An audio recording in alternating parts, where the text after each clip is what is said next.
என்னங்க எல்லோரும் எப்படிங்க இருக்கீங்க? நல்லா இருக்கீங்களா? So welcome to Sekar talks.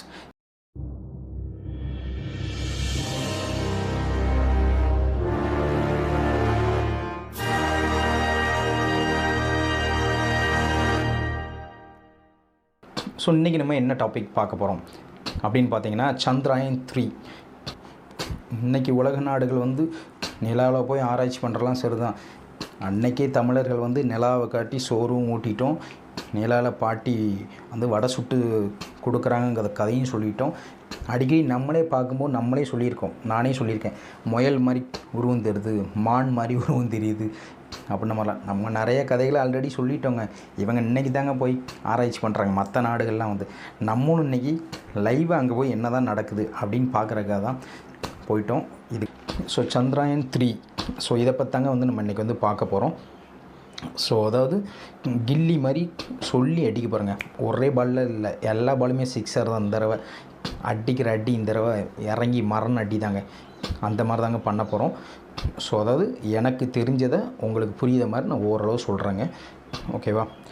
So அதாவது சந்திராயன் 3 அதோட இறுதிக்கட்ட பணியை முடிச்சிருக்கிறதா இஸ்ரோ அறிவிச்சிருக்காங்க.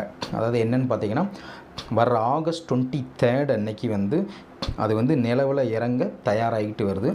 ஸோ அதோட இறுதிக்கட்ட பணியில் தான் கிட்டத்தட்ட நாங்கள் நெருங்கிட்டோம் அப்படின்னு தான் இஸ்ரோ சொல்லியிருக்காங்க. என்ன மாதிரி அப்படின்னு பார்த்தீங்கன்னா, ஆகஸ்ட் 23, 2023 பார்த்தீங்கன்னா ஈவினிங், அதாவது 5:45 PM தான் இந்த லேண்டிங் ப்ராசஸ் தொடங்கும் அப்படின்னு எதிர்பார்க்குறாங்க இஸ்ரோமே.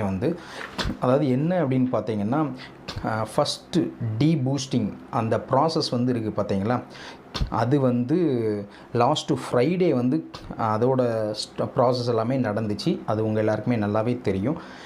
அப்போ பார்த்தீங்கன்னா அந்த லேண்டர் இருக்குல்ல, தரையிறங்குற அந்த லேண்டரோட சுற்றுப்பாதையை பார்த்தீங்கன்னா 113 கிலோமீட்டர் இன்ட்டு 157 கிலோமீட்டர் அப்படின்னு கொஞ்சமாக குறைச்சாங்க ஃபஸ்ட்டு.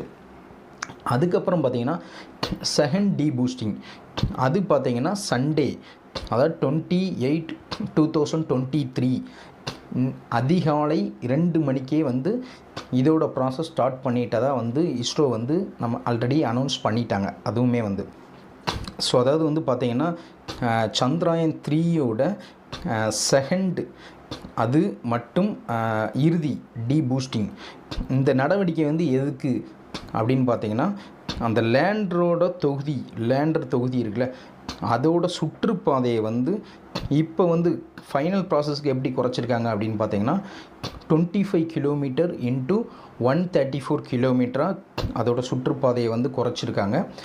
ஸோ இது வெற்றிகரமாக குறைச்சிட்டோம் அப்படின்னும் இஸ்ரோ அறிவிச்சிட்டாங்க. அதாவது அதோட ப்ராசஸ் நாங்கள் ஸ்டார்ட் பண்ணிட்டோம் அந்த மாதிரி சொல்லிட்டாங்க.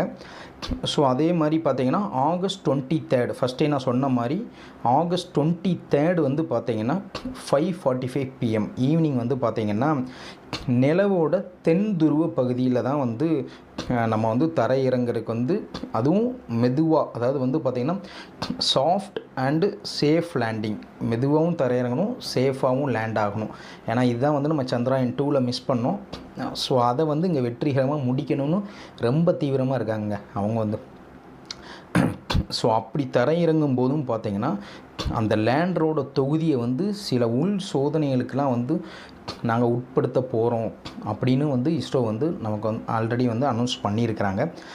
ஸோ இதோட ஃபைனல் ஸ்டெப்பு தான் பார்த்திங்கன்னா டீபூஸ்டிங் இப்போ பண்ணுறாங்க.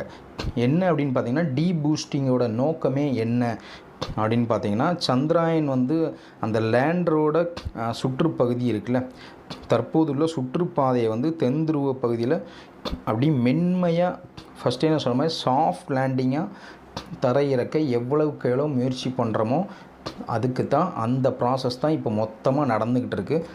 நம்ம அந்த பிளேஸுக்கு போயாச்சு.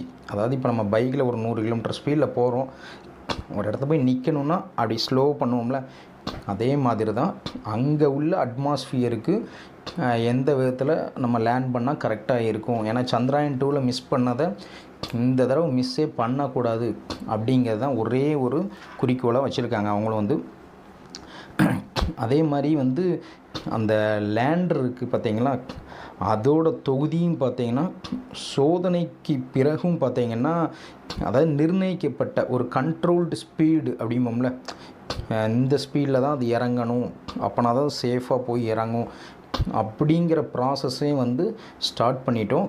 அது மட்டும் இல்லாமல் தரையிறங்கும் அந்த இடத்துல பார்த்திங்கன்னா சூரிய உதயத்திற்காக வந்து வெயிட் பண்ணிக்கிட்டு இருக்கும் அந்த லேண்டர் வந்து அப்படின்னு சொல்லியிருக்காங்க.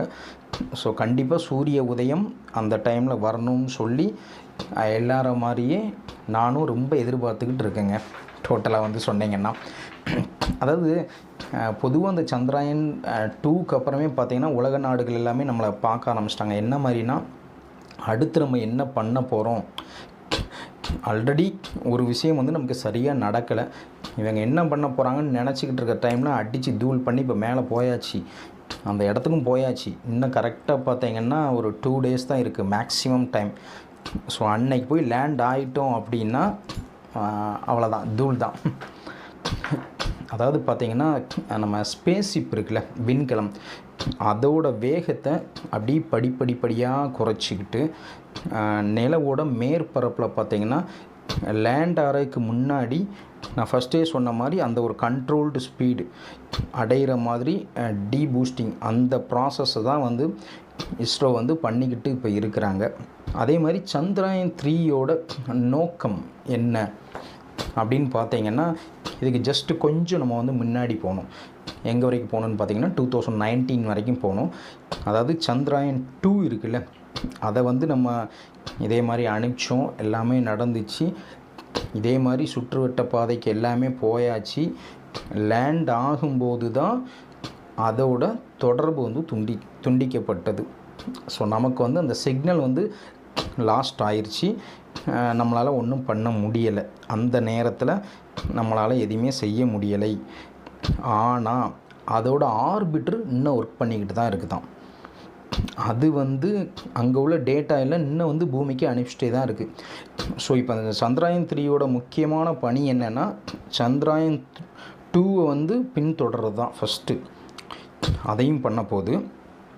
ஸோ இப்போ எல்லாம் இஸ்ரோ விஞ்ஞானிகள்லாம் போராடிக்கிட்டு இருக்காங்கல்ல, அதாவது நிலவோட மேற்பரப்பு, தென் துருவத்தோட மேற்பரப்பில் பார்த்திங்கன்னா safe and soft landing prove பண்ணுறது. இது வந்து நமக்கு வந்து ஒரு எப்படி சொல்ல, கண்டிப்பாக ப்ரூவ் பண்ணியே ஆகணும் அப்படிங்கிற கட்டாயத்தில் தான் நம்ம இருக்கிறோம். ப்ரூவ் கண்டிப்பாக இந்த தடவை பண்ணிடுவோம். தேர்டு பார்த்திங்கன்னா, அந்த சுற்றுவட்ட பாதை இருக்குல்ல, ரோவரோட சுற்றுவட்ட பாதை பார்த்திங்கன்னா வெளிப்படுவது மட்டும் இல்லாமல் பார்த்திங்கன்னா அந்த இடத்துலையே, அதாவது எங்கே லேண்ட் ஆகுதோ அந்த இடத்துலையே வந்து சயின்டிஃபிக் எக்ஸ்பெரிமெண்ட்டும் நடத்துகிறதா இருக்குங்க. அதாவது அறிவியல் சோதனை நடத்தான் இருக்குது. அதாவது பேருக்கு தகுந்த மாதிரியே சந்திராயன் 3 அப்படிங்கிற பேருக்கு தகுந்த மாதிரியே ஃபஸ்ட்டே அதுக்கு வந்து ஒரு 3 இலக்கை நம்ம வந்து நிர்ணயிச்சிட்டோம். இந்த 3 வேலையை ஃபஸ்ட் நீ பண்ணணுப்பா, அதுக்கப்புறம் தான் என்னன்னாலும் பார்த்துக்கலாம் அப்படின்ன மாதிரி. ஸோ நிலவில் நம்ம தரை இறங்கிட்டோம் அப்படின்னா ஃபஸ்ட்டு வந்து அமெரிக்கா, அடுத்து வந்து ரஷ்யா இல்லையா, அதுக்கடுத்து சைனா, இதுக்கு அடுத்ததான் இந்த இமாலய சாதனையை வந்து நிகழ்த்திய பெருமை வந்து 4வது இடம் வந்து நம்ம இந்தியாவுக்கு தான் கிடைக்கும். நிகழ்த்தினா இல்லை, இந்த தடவை தான் ஃபஸ்ட்டு நான் சொன்ன டாபிக் ஸ்டார்ட் பண்ணும்போது சொன்ன மாதிரி தான் சொல்லி, அதாவது கில்லி மாதிரி இந்த தடவை சொல்லி தான் அடிக்கிறோம், அடித்து காலி பண்ணுறோம் எல்லாருமே இந்த தடவை வந்து. அதே மாதிரி பார்த்திங்கன்னா இந்த சந்திராயன் 3யை வந்து எந்த மாதிரி டிசைன் பண்ணியிருக்காங்க அப்படின்னு பார்த்தீங்கன்னா, கிரகங்களுக்கு அதாவது பிளானட்ஸுக்கு இடையில் அசால்ட்டாக அப்படி பயணம் பண்ணுற மாதிரியும், அதே மாதிரி லேட்டஸ்ட் அண்ட் நியூ டெக்னாலஜி நிறைய வந்து இதில் வந்து உட்புகுத்தி இருக்கும் அப்படின்னும் அறிவிச்சிருக்காங்க. அதே மாதிரி பார்த்திங்கன்னா லேண்டர் இருக்குல்ல, லேண்டரை பார்த்திங்கன்னா ஒரு நிலவோட பர்டிகுலராக ஒரு ஏரியாவில் வந்து மென்மையாக அப்படி தரையிறங்குற மாதிரி தான் நம்ம வந்து டிசைன் பண்ணியிருக்கோம். அதே மாதிரி ரோவரையும் வந்து நிலைநிறுத்துகிற மாதிரி தான் வந்து இதை ஃபுல்லாகவே டிசைன் பண்ணியிருக்காங்க அந்த சந்திராயன் 3யில் வந்து எல்லாமே வந்து. ஸோ அதோட இயக்கத்தின் போது பார்த்திங்கன்னா சந்திரனோட அந்த மேற்பரப்பு இருக்குல்ல, நிலவோட மேற்பரப்பு, அங்கே வந்து கெமிக்கல் அனாலிசிஸையும் வந்து பண்ணுவாங்க, அதாவது வந்து ரசாயன பகுப்பாய்வு. ஸோ இதையும் வந்து செய்கிறதா இருக்குது. எது எப்படியோ பார்த்திங்கன்னா நம்ம லூனா 25 இருக்குல்ல, ஸோ அதோட சூழ்ச்சி வந்து காலி ஆயிடுச்சுங்க, தோல்வி ஆயிடுச்சு ஆல்ரெடி. சிங்கம் களை இறங்கிருச்ச மாதிரி நம்ம களை இறங்கிட்டோம். இடையில வந்து சும்மா வந்து புகுந்துட்டு நம்மக்கிட்ட வந்து இது சேட்டை பண்ணாங்க. பட் என்ன ஆச்சுன்னு தெரில, அவங்களுக்கு வந்து சம் டெக்னிக்கல் ப்ராப்ளமாக என்னன்னு தெரில, சுற்றுவட்ட பாதையில் நமக்கு முன்னாடி தரையிறங்கும்னு நினச்சது வந்து இப்போ நடக்காமல் போயிடுச்சு. ஸோ ஃபைனலாக நம்ம தான் வின் பண்ண போகிறோங்க.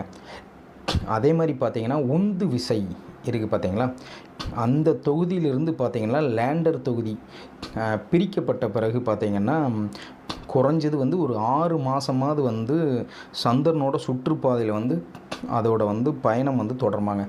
ஒரு ரவுண்டிங் வந்து ஒரே ரவுண்டிங் தான் போங்க அப்படின்னு சொல்லோம்னா அந்த மாதிரி ஒரு ரவுண்டு வந்து ஸ்டார்ட் ஆயிரும்.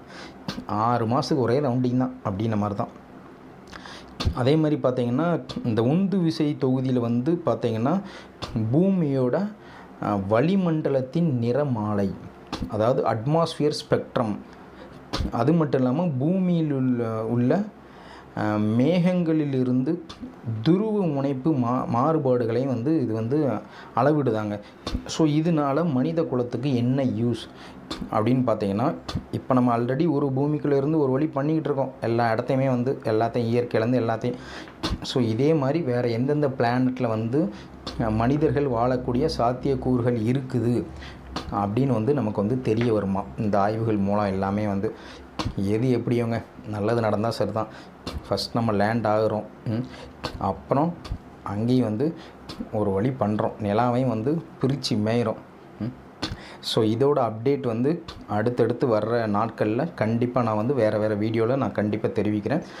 ஸோ லூனா 25 ஏன் தோல்வி அடைஞ்சி, இல்லை என்ன ரீசன் அப்படிங்கிறதையும் பார்த்துக்கிட்டு தான் இருக்கிறேன்.